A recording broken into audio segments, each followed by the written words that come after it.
عید کی رات بڑی اہم اور فضیلت والی رات ہے، مگر افسوس کہ آج عام طور پر لوگوں نے اپنے آپ کو ان سب فضیلتوں سے محروم کیا ہوا ہے، اور نہ صرف محروم بلکہ اس مبارک رات کو طرح طرح کی لغویات، فضولیات، سیر و تفریح، گانے بجانے، بے پردگی اور بد نظری وغیرہ جیسی خرافات کی نظر کر کے نیکی برباد گناہ لازم کا مصداق کیا ہوا ہے۔ بہت سے لوگ ایسے ہیں جنہیں اس رات کی عظمت اور فضیلت ہی معلوم نہیں، اس لیے وہ اپنی نہ علمی اور نہ دانی سے بیسوں راتیں فضول گنوا چکے ہیں، اور ان کی اصلاح علمی نے انہیں آخرت کے عظیم ثواب سے محروم کیا ہوا ہے، جو محرومی کی بات ہے۔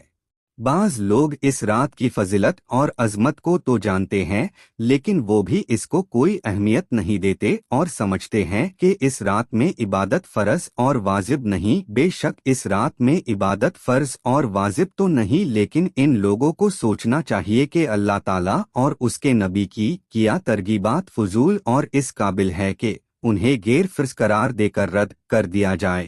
آخر یہ ترغیبات کن کے لیے ہے اور ان کا کون مکلف ہے؟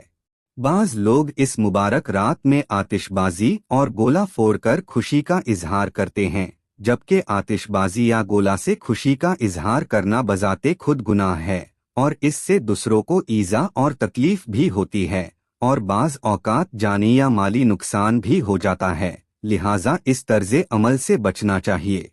بعض لوگ اس مبارک رات میں عید کی تیاریوں میں مشغول ہو جاتے ہیں۔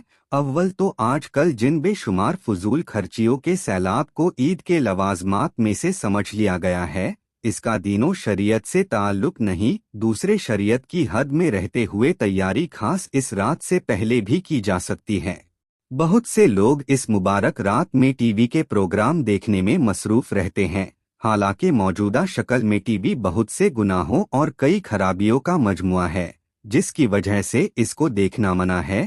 پھر اس مقدس رات میں مبتلا ہونا اس کے گناہوں کو اور بھی سخت کر دیتا ہے، اس لیے ٹی وی دیکھنے سے عام دنوں میں اور خاص کر اس مبارک رات میں بچنا چاہیے۔ بعض لوگ اس مبارک رات میں ہوٹلوں میں بیٹھ کر کھانے پینے اور فضول گوئی میں وقت ضائع کر دیتے ہیں، جو محرومی کی بات ہے اور گناہوں کا وبال الگ ہے۔ آج کل بعض مقامات پر عید کی رات اور دوسری مبارک راتوں میں مسجدوں یا کسی گھر وغیرہ میں اجتماعی انداز میں شب گزاری اور جاگنے کا اہتمام کیا جاتا ہے، اور اس کے لیے لوگوں کو دعوت دی جاتی ہے۔ بعض جگہ وقفہ وقفہ سے چائے کا دور چلتا ہے اور ادھر ادھر کی گپ شپ ہوتی ہے، جس میں اکثر لطف اندوزی اور مزے اڑانا اور عبادت کا صرف بہانہ کرنا ہی مقصد ہوتا ہے۔ یہ بھی دین پر زیادتی ہے۔ اس طرح اجتماعی انداز میں جاگنے کا اہتمام ثواب کے بجائے گناہ ہے۔ اس رات میں عبادت نفلی درجہ رکھتی ہے، اور نفل عبادت کے لیے اجتماع اور اس کے لیے مساجد یا دوسری جگہوں کا انتخاب نیز اس غرض کے لیے لوگوں کو بلانا، یہ تمام کام شریعت پر زیادتی ہے۔ خلاصہ یہ کہ زندگی کے لمحات کو غنیمت جانتے ہوئے اس مبارک رات کی قدر کرنی چاہیے، اور بدعت اور گناہ کے کاموں میں مشغول ہونے کے بجائے شرعی حدود میں رہتے ہوئے اللہ تعالیٰ کی اطاعت و عبادت میں لگنا چاہیے۔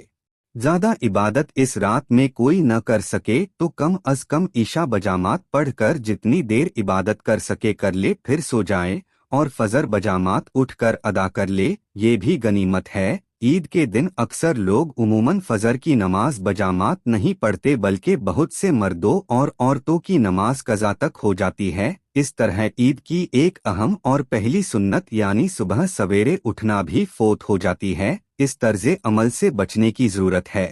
اللہ تعالیٰ سب مسلمانوں کو توفیق عطا فرمائے، آمین۔